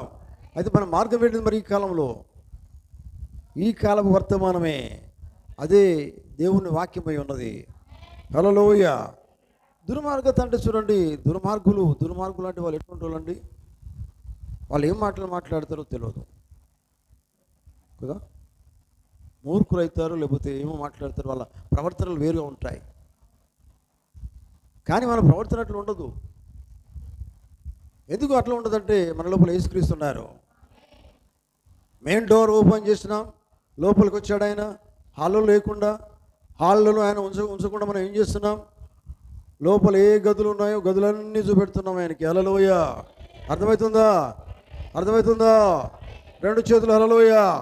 అయ్యా దేవా, మీరు హాల్లోనే ఉండండి అని అక్కడ ఉంచకుండా మనం ఏం చేయాలి? లోపల ఎన్ని గదులు ఉన్నాయో గదులన్నిటి తిప్పాలి ఆయన్ని.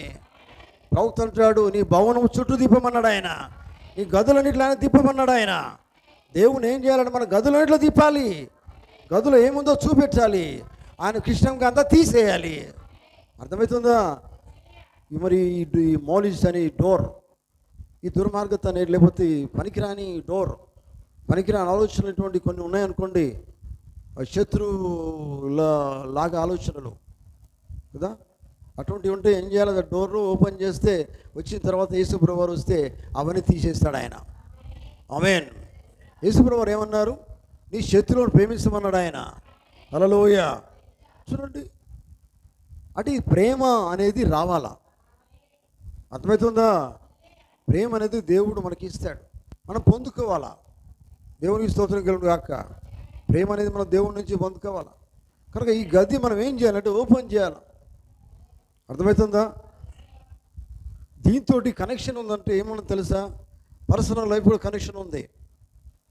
నా ఇష్టం అనేది కూడా దీంతో కనెక్షన్ ఉంది. కనుక ఎప్పుడైతే ఈ పర్సనల్ లైఫ్ అనేది దేవునికి ఇచ్చేస్తావో అందులో ఇది కూడా ఒక భాగమై ఉన్నది. కనుక ఇది కూడా తీసేస్తాడు దేవుడు. ఆమేన్. హల్లెలూయా. దేవునికి స్తోత్రం కలుగును గాక. కనుక దేవుని బిడ్డలారా, గమనిస్తున్నారా?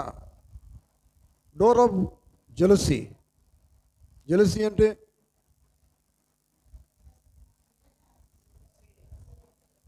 జెలసీ అంటే అవును అసూయ, లేకపోతే ఇంకేమంటారు దాన్ని? నానార్థాలు ఉంటాయి. ఊరలేనితనం ఉంటారు, ఇంకా కళ్ళమంట అంటారా కదా, రకరకాల అంటే నానార్థాలు ఉంటాయి. అసూయ. చూడండి, యేసు ప్రభువు వారు ప్రేమ కలిగిన దేవుడు ఆయన. అసలు దేవుడే ప్రేమై ఉన్నాడు. ఒక మాట అర్థం చేసుకుంటే హల్లెలూయా, దేవునికి స్తోత్రం. ఇవన్నీ ఎందుకంటే ఇవన్నీ మన లోపల ఆయన ఈ గదులలో నిజంగా దేవుడు కనుక ఉన్నట్లయితే దేవుని గుణ లక్షణాలు మనకు అబ్బుతాయి. అర్థమైందా? దేవునికి స్తోత్రం. చూడండి, యోసేపు అన్నదమ్ములు ఉన్నారు కదా, యోసేపు అంటే ఎందుకు వారికి కోపం వచ్చింది? యోసేపు మీద అన్నదమ్ములకి జెలసీ ఒకటి కలిగి ఉన్నారు. ఏంటిది అది? అసూయ కలిగి ఉన్నారు. ఎందుకంటే నాతోనే దేవుడు మాట్లాడుతున్నాడు, నాతోనే మాట్లాడుతున్నా చెప్పేది కదా, కళ్ళల ద్వారాను. ఈ విషయాలన్నీ కూడా వాళ్ళ తండ్రి గారికి అన్నదమ్ములకి ఈ విషయాలన్నీ కూడా చెప్పేవారు. ఎవరు? యోసేపు చెప్పాడా లేదా? హల్లెలూయా. ఉన్న సంగతులు, దేవుడు చూపెట్టిన సంగతులు, దేవుడు చెప్పే సంగతులన్నీ కూడా చెప్పినప్పుడు వారు అసూయ కలిగి ఉన్నారు. అసూయ ఏం చేస్తే లాస్ట్కి లేకుండా చేద్దాం అనుకుంటారు. ఇతరులు ఉండకూడదు కదా. మనకి విశ్వాసులలో ఒకరి మీద ఒకరికి అసూయ రావద్దు. చెవులు గలవాడు గాక ఆమేన్. అసూయ అంటే ఏంటంటే నా లెక్క నాకు ఎక్కువ నువ్వు ఉన్నానని నువ్వు చెప్పుకుంటున్నావు, చూడు నీ సంగతి, ఇవన్నీ రావద్దండి, రావద్దు కదా. అవునా కదా? అది అన్నదమ్ముల్లో చేశారు. అది యేసు ప్రభువును కూడా అదే చేశారు. యేసు ప్రభు సిలువకి తీసుకుపోయింది ఎవరు? సొంత వాళ్ళే. నిజమేనా? హల్లెలూయా. వింటున్నారా? నేను ఇవన్నీ మీ హృదయంలో ద్వారాల గురించి చెప్తున్నా. నేను మీరు అనుకోవచ్చు లేదు కదా, ఉన్నది జాగ్రత్త చూసుకో. మూలకి కూడా ఉన్నాయి, డోర్స్ ఉన్నాయి కనుక యేసు ప్రభువుని ఆహ్వానించు లోపలికి. అసూయ ఎవరి మీద అసూయ ఉన్నదా? ఒకసారి ఆలోచించండి. ఉంటే తీసేయండి. ఎవరి స్తోత్రం, ఆమేన్. వాళ్ళే మంచిగా ఉన్నారండి, మాకంటే మంచిగా ఉంటారు వీళ్ళు. ఇవన్నీ రావద్దు కదా. దేవుని మందిరానికి వెళ్ళిన వాళ్ళు ఇద్దరు ఉన్నారు. ఎవరు వాళ్ళు? సుంకరి పరిశుడేనా? హల్లెలూయా. ఇద్దరు దేవుని మందిరానికి వెళ్ళినప్పుడు వాళ్ళు ఏం చేస్తున్నారు? ప్రార్థన చేస్తున్నారు. వారి ప్రార్థన ఎట్లున్నది? అయ్యా నేనంటే ప్రభు నీకు తెలుసు, నేను దశభాగాలు ఇస్తున్నాను, కానుకలు ఇస్తున్నాను, అన్నిట్లో బాగున్నా, కానీ ఈయన లెక్క నేను ఉండదని కోరుకున్నాడు. నిజమేనా? అట్లనే ప్రార్థన చేస్తారా? అది కాదు కదా. అది దేవుని ప్రేమ, దేవుని ప్రార్థన కాదు అది. ఆమేన్. కానీ దేవుడు విన్న ప్రార్థన ఎవరిది మరి కదా. దేవుడు మన ప్రార్థన వినేటట్టుగా ప్రార్థన చేయాలా? ప్రార్థన చేస్తారా చూడు అని ఎవరికి చేస్తావు? నీ ప్రార్థన ఎవరు వింటారు? మన ప్రార్థన దేవుడు వినేటట్టుగా ఉండాలా. ఆ ప్రార్థన ఎక్కువ నుంచి రావాలా? ఆత్మతో రావాలి, హృదయం నుంచి రావాలి, దేవుని ప్రేమతో రావాలి. ఆత్మతో ప్రార్థన చేస్తే దేవుడు మన ప్రార్థన వింటాడు. హల్లెలూయా. కనుక హృదయంలో ఈ అసూయ ఉండొద్దు. అది అసూయ అనే గది. అది ఏం చేయాలా? ఎవరి మీద అసూయ పెట్టుకుంటావు? అసలు దేవుని పిల్లలకి అసూయనే ఉండొద్దు. అసలు దేవుని పిల్లలు వాళ్ళు ఎటువంటి వాళ్ళు అంటే, దేవుని ఆత్మ వారి మీద కదలాడాలి, వారి లోపల దేవుని ఆత్మ ఉండాలి. అటువంటిప్పుడు వారి లోపల అసూయ రాదు. వారు ఎటు చూసినా ఏం కనపడాలంటే దేవుని ప్రేమని కనపడాలా. ఆమేన్. ఆ మాట దానికి వర్తిస్తుందంటే నిన్ను వల్ల నీ పొరుగు వారిని ప్రేమించమని. అది ఉండాల ప్రేమ అనేది. అసూయ కనుక ఇవన్నీ ఉంటే ఏమవుతుందంటే అది వ్యతిరేకమవుతుంది. వరవలేనితనము, అసూయ, ఇవన్నీ డిఫరెంట్ గదులు ఉన్నాయి లోపల. ఎవరి లోపల? నా లోపల ఎక్కువ ఉన్నాయని అనుకో, నీ లోపల ఉన్నాయి, జాగ్రత్త. కానీ చూసుకో. హృదయం అనే లోపల ద్వారములో అంటే హృదయంలో లోపల గదులు ఉన్నాయి. హల్లెలూయా. ఇవన్నిటి జాగ్రత్త. ఎట్టున్నారా? ఆమేన్. హల్లెలూయా. చూడండి దేవుని బిడ్డలారా, గమనించండి. కనుక మరి ఏమేం చేయాలి? అసూయ అనేది కాదు, దేవుని ప్రేమ కలిగి ఉండాలా. దేవుని ప్రేమ కలిగి ఉండాలి. దేవుడు ఓర్చుకోడు. అసూయ అంటే ఆయనకి ఇష్టం లేదు. దేవుడు అసూయ కలిగిన వాడు అని బైబిల్లో లేదు. నిజమేనా? దేవుడు ఏమై ఉన్నాడు? దేవుడు ప్రేమ కలిగిన వాడై ఉన్నాడు. అసలు దేవుడే ప్రేమ అయి ఉన్నాడు. అవునండి. ఆయన నీ లోపలికి వచ్చేస్తే అదే ప్రేమ నువ్వు కలిగి ఉంటావు. దేవుని స్తోత్రం కలుగునుగా. చూడండి, దేవుని పిల్లలు పరిశుద్ధాత్మ కలిగి జీవిస్తారు. పరిశుద్ధాత్మ క్రియలు వారి లోపల ఉంటాయి. దేవుని స్తోత్రం. అవునండి, ఆత్మక్రియలు ఉంటాయి. దేవుని ఆత్మ ద్వారా వారు జీవిస్తారు. ఆమేన్. ఇటువంటి దుర్మార్గత అనేది వారి లోపల ఉండదు. వేరే వేరే మార్గాలలో వారు పోరు, వేరే పనులు వారు చేయరు, వేరే విధంగా వారు మాట్లాడరు. వారి మాట కూడా దేవునికి ఇష్టమైందే ఉంటుంది. వారి తీరు, వారి అవగాహన, వారి నడవడిక అన్ని దేవునికి ఇష్టమైన రీతిగానే ఉంటాయి. ఆమేన్. హల్లెలూయా. చూడండి, ముఖ ద్వారం, డోర్ ఆఫ్ ఐ. ఐ అంటే ఏంటిది? కళ్ళు, ఐస్. దేవ మా ఆత్మనేత్రాలు తెరవండి అని మనం ప్రార్థన చేస్తాం. నిజమేనా? నిజమేనా? చూడండి, కానీ ఈ కళ్ళు ఏం చేస్తాయి మరి? గమనించండి. కన్నులకు రమ్యమైంది. ఆదికాండంలో ఏమైంది? అవ్వ ఏం చూసింది? దేవుడు చెప్పింది ఏంటిది? అవ్వ చేసింది ఏంటిది? గమనించండి కదా. దేవుని మాట అనేది పక్కన పెట్టేసి మీరు ఎట్లా కనబడతారు? దేవత ఎలాగ ఉంటారని చెప్పాడు, సాతాను కూడా చెప్పాడు. నిజమేనా? హల్లెలూయా. కన్నులకు అందమైంది, రమ్యమైంది. ఈ కన్నుల గురించి మనం ఆలోచించడం కాదు ఇక్కడ కావాల్సింది కదా. మనం ఏం చేస్తామండి? స్త్రీలు సాధారణంగా ఏం చేస్తారంటే కన్నులకు అందంగా మేము కనబడాలా కదా. మమ్మల్ని చూస్తే అందరూ ఎట్లా కనబడాలా? ఇటు చూడండి, మమ్మల్ని చూస్తే మా ముఖాలు అందరికీ అందంగా కనబడాలా. 10 మంది లేకపోతే నలుగురు, ఇద్దరు కానీ అక్కడ కూర్చున్నారు అనుకోండి, ఇద్దరు లోపల చాలా అందంగా కనబడాలా, ఇంకోళ్ళు వికారంగా కనబడాలా. అంటే అందంగా ఎట్లా కనబడతావు? ఏ అందం? ఈ కళ్ళతో చూస్తే అబ్బా చాలా బాగున్నది ముఖము, చెవులకు ఇంకేంటి మెడలకు అన్నీ ఉన్నాయి, బంగారాలు ఉన్నాయి, ఇవన్నీ. దీన్ని బట్టి నువ్వు ఘనత పొందుతున్నావు కావచ్చు. ఈ కళ్ళు కాదు కావాలి దేవునికి కావాల్సిందే. అర్థమవుతుందా? ఆత్మీయ నేత్రాలతో దేవుని చూడాలా. ఆమేన్. కనుక ఈ కళ్ళు అనే నువ్వేం చూస్తున్నావు? నేత్రాశ, శరీరాశ, నేత్రాశ, జీవపు డాంబం. ఇవి దేవుని వలన నిజమేనా? హల్లెలూయా. మన శరీరాశని ఇష్టపడతాం. నేత్రాశ, నేత్రం అంటే చెవులా, కన్నులా? నేత్రం అంటే కన్నే. ఆమేన్.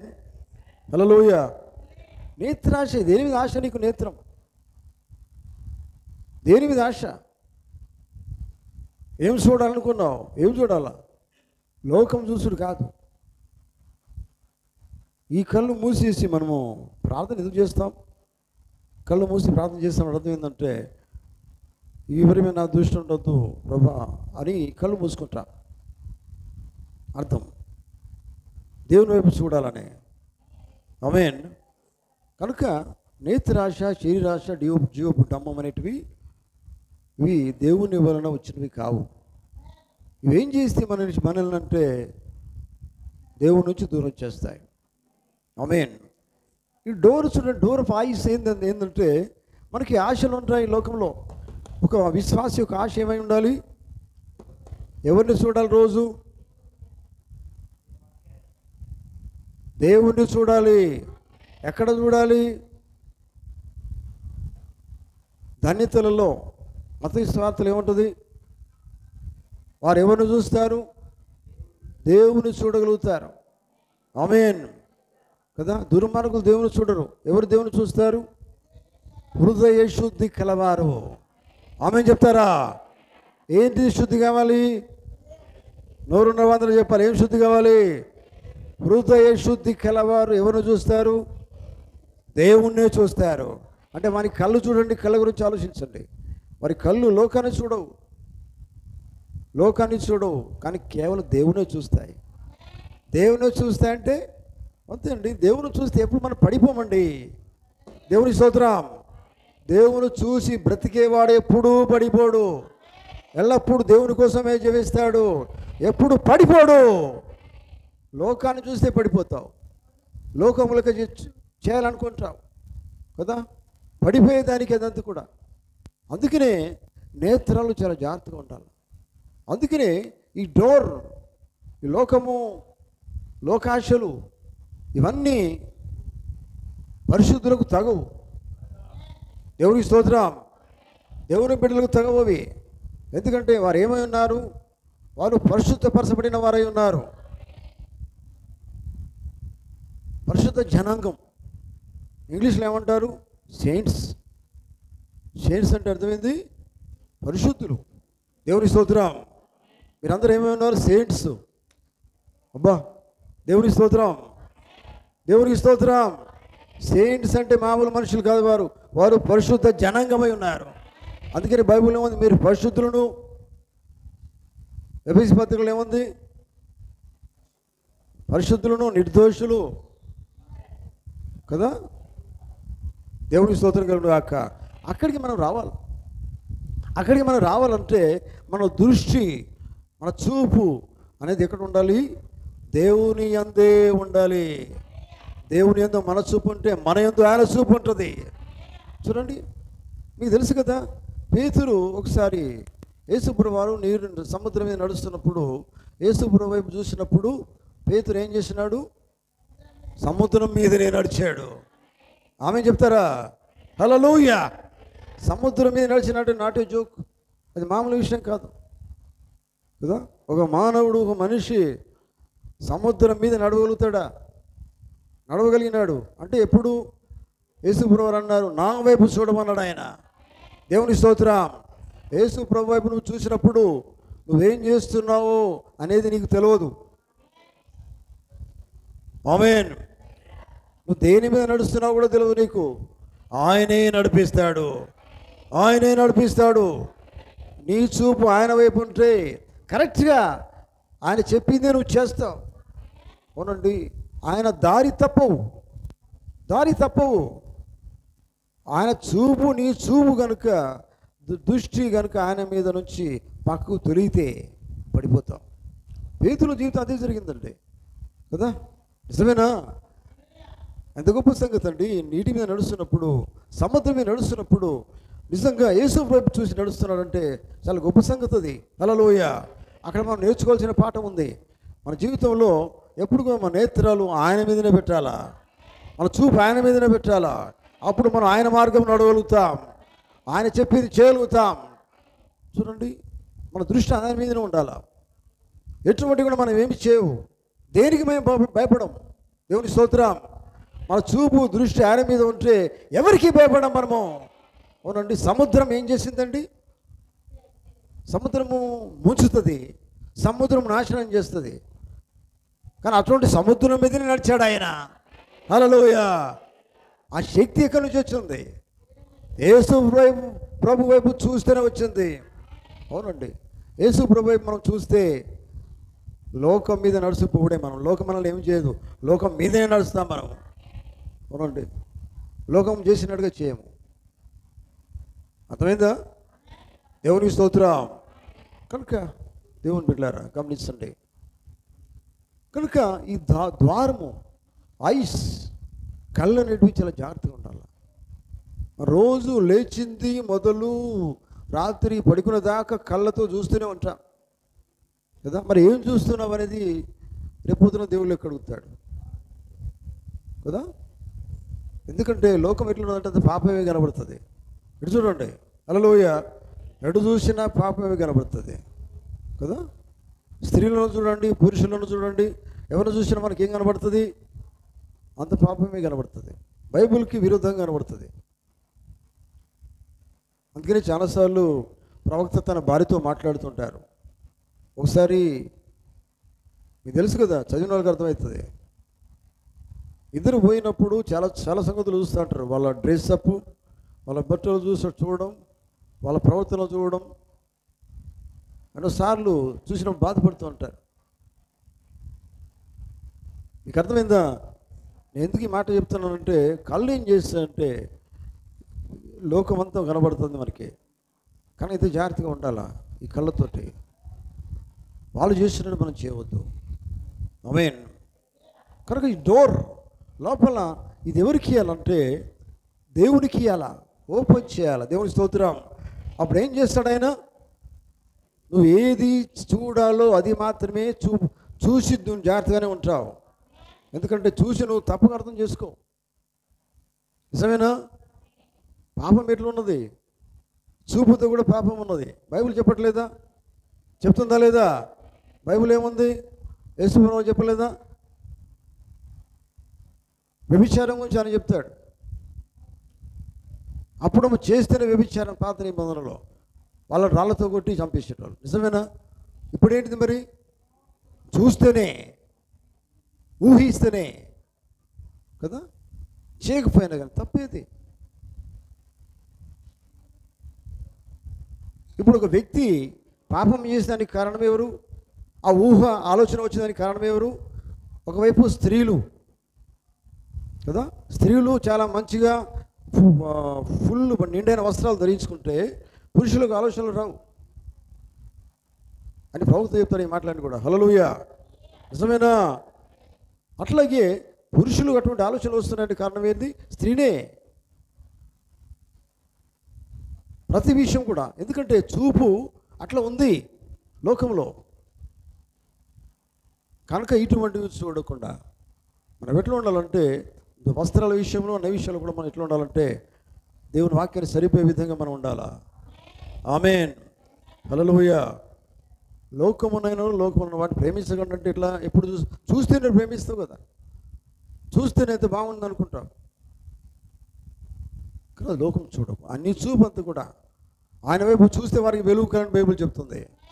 ఆమేన్. వారు ఆయన వైపు చూడగా వారికి వెలుగు కలిగెను. ఆమేన్. వారు ఎవరి వైపు చూస్తే? దేవుని వైపు చూస్తే వారికి ఏం కలిగింది? వెలుగు కలిగింది. అంటే చీకటి పోయిందని అర్థమేనా? చీకటి కనబడతలేదు, కేవలం వెలుగు కనబడుతుంది. ఆయన వెలుగై ఉన్నాడు. ఆ వెలుగు వారికి కలిగింది, వారు వెలిగించబడ్డారు.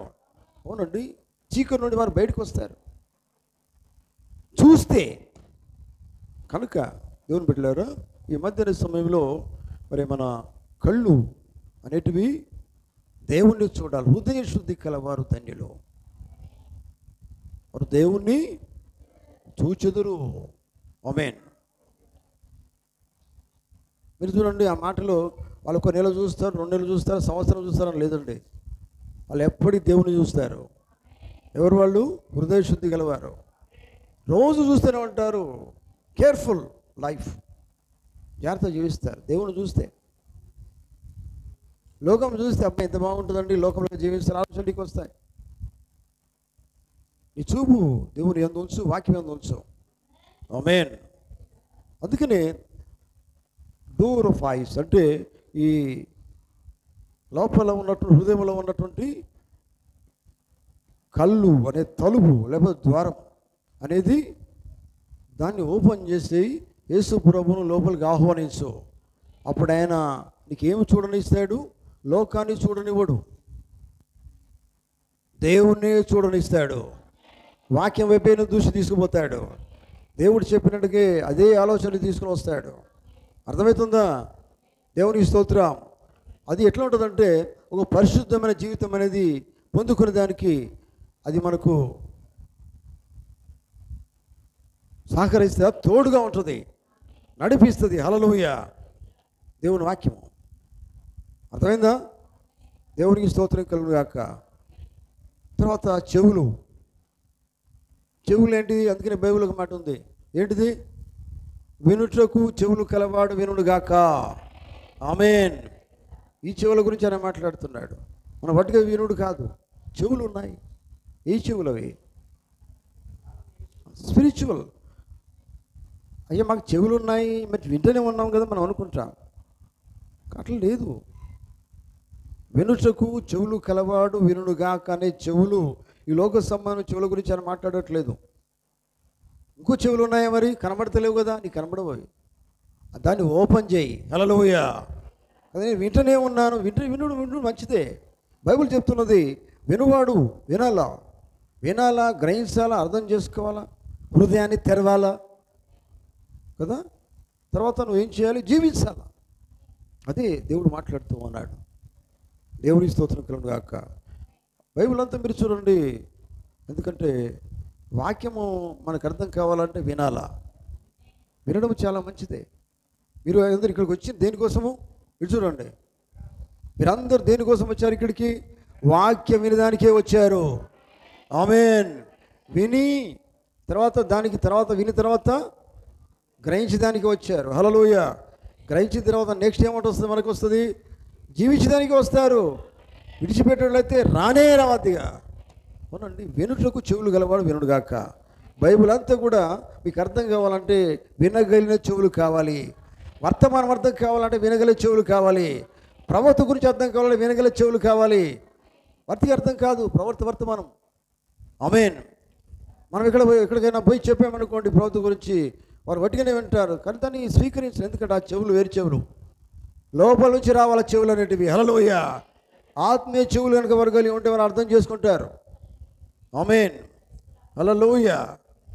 దేవునికి స్తోత్రం కలుగును గాక. కనుక దేవుని బిడ్డలారా, మీరు రోజు ఏమి వింటున్నారు? రోజు లేచినప్పటి నుంచి ఇప్పటిదాకా ఇంటికి పోయిన తర్వాత ఏమి వింటున్నారు? ఏం చూస్తున్నారు? టీవీలు చూస్తున్నారా? టీవీ శబ్దాలు, సినిమాలు వింటున్నారా? సినిమాలు చూస్తున్నారా? కళ్ళు వింటున్నారా? చెవులు జాగ్రత్త. హల్లెలూయా. హల్లెలూయా. టీవీలు ఉన్నవారు జాగ్రత్తేనండి. టీవీలు పెట్టుకోమని బైబిల్లో లేదు, ప్రవక్త చెప్పలే. ఉంటే మనం తీసేమన్నాడు ఆయన. ఆమేన్. నీ చూపులు ఎక్కడో జాగ్రత్త.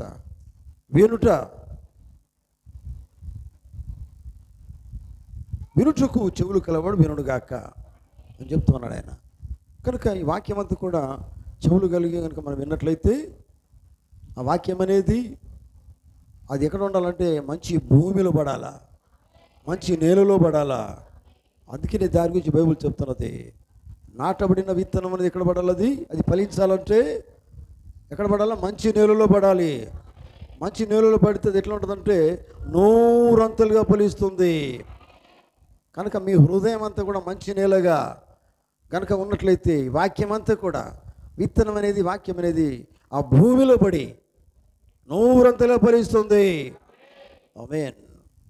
ఈ మధ్యన సమయంలో దేవుని బిడ్డలారా, నేను ముగిస్తున్నాను. ఇక కొన్ని ద్వారాల గురించి మనం విన్నాం. విన్నారా?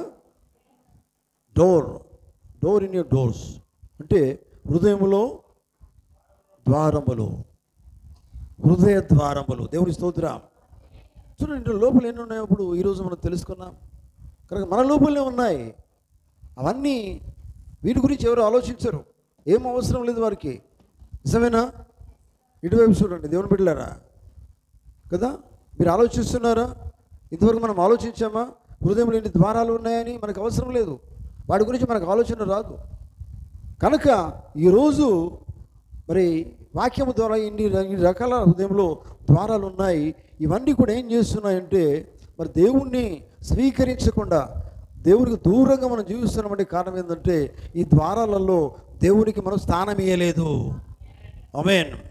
కనుక లోపల ఎన్ని ద్వారాలు ఉన్నాయో ఆ ద్వారాలన్నిటిలో కూడా ఆయనకే అధికారం ఇవ్వాలి. నిజమేనా? ఆ ఇంటికి అధిపతి ఆయనే. దేవుని స్తోత్రం. మీరు నివసించే ఇంటికి కాదు, హృదయం అనే ఇంటికి అధిపతి ఆయనే. హృదయం అనే అధికారము, సర్వ అధికారం అనేది దేవునికే ఇచ్చేయండి. దేవునికే ఇచ్చేస్తే అప్పుడు చూడండి, అప్పుడు మన జీవితం ఆయన కంట్రోల్లో ఉంటుంది, ఆయన నియంత్రణలో ఉంటుంది. హల్లెలూయా. అప్పుడు ఆలోచనలు కూడా ఆయన నియంత్రణలోనికి వచ్చేస్తాయి. ఆయన చెప్పింది మనం చేసేదానికి ఇష్టంగా చేస్తాం, ఆయన విశ్వాసం కలిగి ఉంటాం. నిజమేనా? అవునండి. ఆయనే చూస్తాం, ఆయన మాటలు వింటాం. పర్సనల్గా మన జీవితంలో పర్సనల్గా ఆయనే ప్రధానంగా పెట్టుకుంటాం. ఆమేన్. అన్నిట్లో ఆయనకే ప్రథమ స్థానం. ఆమేన్ చెప్తారా? నిజంగా అన్ని గదులలో ఆయనకే ప్రధాన స్థానం ఇచ్చేటోళ్ళు ఉంటే చేతులు ఎత్తండి. హల్లెలూయా. మన హృదయంలో అన్ని ద్వారాలలో ప్రథమ స్థానము నా ప్రభువుకే. ఎందుకంటే ఆయన ప్రభు అయి ఉన్నాడు. ఆయన అధికారం కింద మనం ఉండాలి. ఆయనే అధికారి, ఆయనే పరిపాలకుడు, ఆయనే పరిపాలించే రాజు. మీకు తెలుసా? హృదయానికి రాజు ప్రభు అయిన యేసుక్రీస్తే. ఆయనే రాజు అయి ఉన్నాడు. ఆయన పరిపాలన కింద నీవు ఉండాలి. అప్పుడు జీవితం సరిగ్గా సాగిపోతుంది. ఆయన కంట్రోల్లో ఉంటుంది. అన్నీ ఆయనకి ఇష్టమైన రీతిగా నడిపిస్తాడు. ఎందుకంటే రాజు, ఆయన ప్రభు. చూడండి, హృదయానికి రాజు ఆయన. కావాలంటే నువ్వేం చేయాలి? డోర్ ఓపెన్ చేయాలి. ఆమేన్. చెవులు గలవాడు గాక. ఆమేన్. హల్లెలూయా. నీ హృదయానికి యేసు ప్రభు రాజు కావాలంటే ఆ డోర్ ఓపెన్ చేయి. ఆయన లోపలికి వస్తున్నాడు. రాగానే ఇంకేం చేయి? ఆ హాల్లో ఆయన పెట్టు, కానీ అన్ని గదులలోకి తీసుకొని పో. అన్ని గదులు ఆయనకి ఇచ్చేసేయి. అప్పుడు సర్వాంతర్యామిగా, సర్వ సహా అధికారం కలిగినవారిగా, రాజుగా, ప్రభువుగా ఆయన హృదయానికి పరిపాలకుడిగా ఉంటాడు. అప్పుడు ఆయన మాట చొప్పున నువ్వు జీవిస్తావు. అర్థమవుతుందా? అటువంటి జీవితం మనం జీవించాలి. ఈ మధ్యాహ్న సమయంలో దేవుని పెట్టున్నారా? ఇంతవరకు జీవించిన జీవితం వేరు. మీ హృదయంలో ఆయన రాజుగా పెట్టుకోకపోతే ఇప్పుడే పెట్టుకోండి. హృదయానికి ఆహ్వానించు. ఇంకా లోపలికి రాకపోతే ఆయన లోపలికి వస్తే నీ జీవితం మారిపోతుంది. ఆమేన్. హల్లెలూయా. గట్టిగా హల్లెలూయా. నిజంగా నీ జీవితం మారట్లేదు అర్థమైంది తెలుసా? నువ్వు మారతలేమంటే అర్థం ఏంటంటే ఇంకా నువ్వు ఆయన లోపలికి తీసుకుపోలే. లోపలికి ఆయన ఆహ్వానించలేదు. నువ్వు నీ సమస్యలమైనా కానీ నువ్వు మారతలేవు. ఎట్లా ఉన్నావా? నువ్వు ఎట్లనే ఉన్నావు అంటే అర్థం ఏంటంటే దేవునికి నీవు స్థానం ఇవ్వట్లేదు. నీ లోపల దేవునికి స్థానం ఇవ్వలే. చూడండి, అది సరి అయింది కాదు. నిజంగా దేవునికి నువ్వు స్థానం ఇస్తే నీ జీవితంలో గొప్ప మార్పు దేవుడు ఇస్తాడు. వాక్యంలో దేవునికి ఇష్టంగా జీవిస్తావు. చూడండి, దేవునికి మొదటి స్థానం ఇస్తే అన్ని దేవుడే చూసుకుంటాడు. ఆయనే పరిపాలిస్తాడు. ఆయనే రాజుగా ఉంటాడు. ఎక్కడ? హృదయ రాజ్యానికి రాజు ఆయన. ఆమె చెప్తారా? హల్లెలూయా. అందుకనే ప్రవక్త అంటాడు, హృదయ రాజ్యానికి రాజుగా ఆయన పరిపాలిస్తున్నాడు అన్నాడు ఆయన. ఆమేన్. మన హృదయ రాజ్యానికి రాజు ప్రభు అని యేసుక్రీస్తే ఆయన అధిపతిగా నువ్వు పెడితే చూడండి, జీవితమే వేరుగా ఉంటుందండి. ఆ జీవితం అద్భుతంగా ఉంటుంది. ఆ జీవితం సాక్షిగా నిలబెడుతుంది. ఆయనకి ఇష్టంగా జీవిస్తుంది. లోకము పోలిక నీకు కనబడవు. నీ లోపల యేసుక్రీస్తు పోలికలే కనబడతాయి. ఆయన పోలిన జీవితమే కనబడుతుంది. అటువంటి జీవితం కావాలి. అదే ప్రభువుని యేసుక్రీస్తు వారు కోరుతున్నారు. మధ్యాహ్న సమయంలో ఆయన నిన్ను చేసుకున్న దేనికోసము? ఆయన పోలిక చొప్పున చేసుకున్నాడు. నువ్వు ఆయన పోలిక చొప్పున జీవించాలని, ఆయన ఆలోచన చొప్పున నడవాలని. అందుకని ఆయన పోలిక చొప్పున దేవుడు నేను చేసుకున్నాడు. ఆయన పోలిక చొప్పున నువ్వు జీవించాలి, ఆయన పోలిక చొప్పున చేయాలి, నడవాలంటే నీ హృదయములో ఆయనను రాజుగా నిలబెట్టుకోవాలి. ఆయన రాజుగా ఉంటే హృదయం అంతటికి అధికారం కలిగిన వాడైతే అన్నీ ఆయన కంట్రోల్లో ఉంటాయి. చూడండి, అప్పుడు గొప్ప జీవితాన్ని దేవునికి ఇస్తాడు. అర్థమవుతుందా? హల్లెలూయా. హల్లెలూయా. అటువంటి జీవితము దేవుడు మనకు అందరికీ దయచేయును గాక. ఆమేన్. హల్లెలూయా. హృదయ ద్వారములు ఎన్ని ఉన్నాయి? అన్ని ద్వారాలు కూడా హృదయముల ద్వారాలు అన్నిటికీ అధికారి యేసుక్రీస్తే. ఆయనే నా అధికారి. ఆ ఇంటికి ఆయనే రాజు అయి ఉన్నాడు. ఆ ఇంటికి ఆయన అధిపతి అయి ఉన్నాడు. అట్లా నువ్వు సమర్పించుకుంటే నిజంగా నీ జీవితము దేవునికి ఇష్టంగా జీవిస్తుంది. అటువంటి జీవితం దేవుడు దయచేయును గాక. మనమందరం లేచి నిలబడదాం.